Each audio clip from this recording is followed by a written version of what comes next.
semuanya, Assalamualaikum warahmatullahi wabarakatuh. Perkenalkan, nama saya Aurelia Nurhidayah dengan NIM 24120035, mahasiswa semester 3 Universitas Pertiwi.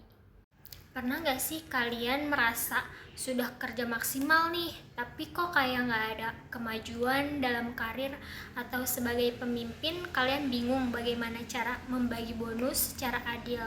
Nah, jawabannya ada di satu sistem ini, yaitu evaluasi kinerja. Apa sih evaluasi kinerja? Tujuannya yaitu mengevaluasi bukan hanya untuk menghakimi, tapi untuk memberikan arah yang jelas bagi masa depan organisasi.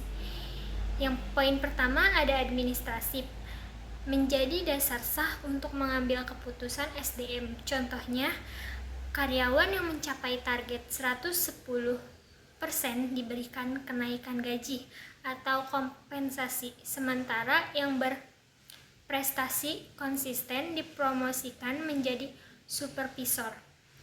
Yang kedua ada pengembangan, menemukan celah antara kemampuan saat ini dan tuntunan kerja.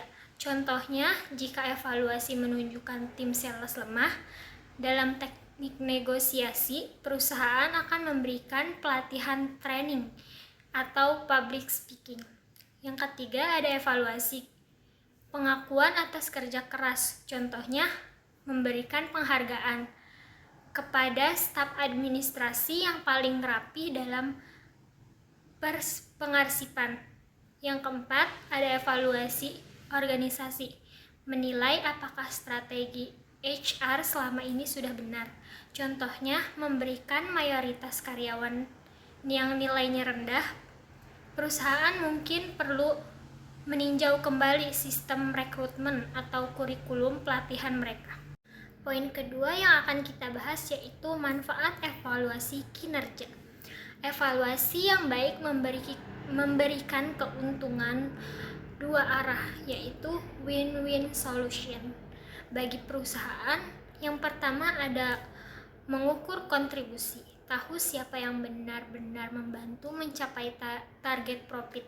Yang kedua ada strategi SDM, menentukan siapa yang bisa jadi pemimpin di masa depan. Yang kedua ada bagi karyawan. Yang pertama ada mendapat umpan balik, tahu apa kekurangan dan kelebihannya secara objektif. Yang kedua ada peluang karir, membuka jalan untuk naik jabatan atau pindah ke departemen yang lebih menantang. Contohnya, seorang desainer grafis jadi tahu bahwa kreativitasnya sangat tinggi, manfaat bagi karyawan, sehingga perusahaan memutuskan untuk menaruhnya di tim kampanye besar, atau manfaat bagi perusahaan. Poin ketiga yang akan kita bahas yaitu proses evaluasi kinerja. Agar adil, evaluasi harus mengikuti langkah-langkah yang terukur. Poin pertama ada menetapkan standar. Di awal tahun, tentukan target yang jelas atau KPI. Contohnya, customer service harus membalas chat maksimal dalam 5 menit. Yang kedua, ada mengukur kinerja aktual atau memantau apa yang benar-benar terjadi di lapangan.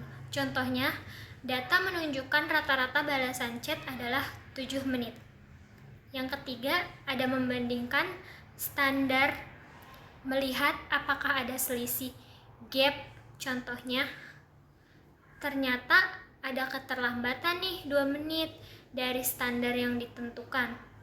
Yang keempat, ada memberikan umpan balik atau diskusi antara atasan dan bawahan. Contohnya, manajer bertanya, apa kendalanya?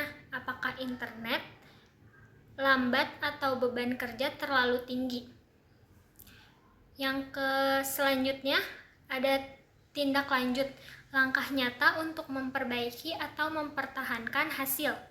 Contohnya, perusahaan menambahkan kecepatan internet atau memberikan pelatihan mengetik cepat. Nah, sebagai kesimpulan, Evaluasi kinerja bukan sekedar alat untuk menilai benar atau salah, melainkan sebuah instrumen strategis untuk menjabatani tujuan perusahaan dengan pengembangan karir karyawan. Dengan evaluasi yang transparan dan objektif, organisasi dapat terus tumbuh dan karyawan pun merasa dihargai. Demikian pemaparan materi mengenai evaluasi kinerja dari saya. Semoga penjelasan tadi dapat memberikan wawasan baru bagi kita semua dalam memahami manajemen SDM. Terima kasih atas perhatiannya dan